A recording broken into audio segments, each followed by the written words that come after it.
So here's the moment of truth. I have the pan-seared, breaded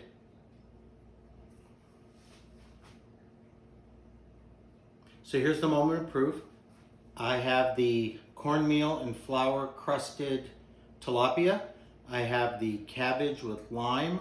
I have the sour cream with lime. And I have our salsa.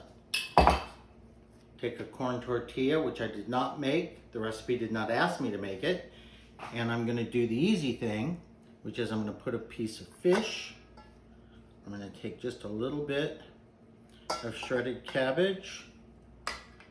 I'm gonna do sour cream next. And then I'm gonna finish with the salsa.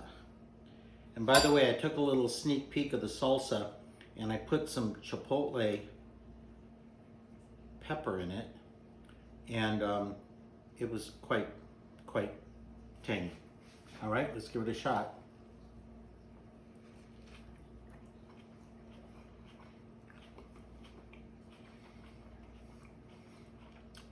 So,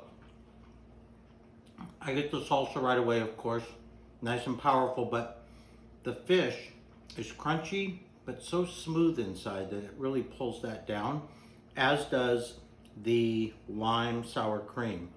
So, I will tell you, for a pretty simple kind of everyday type of meal, this is pretty delicious.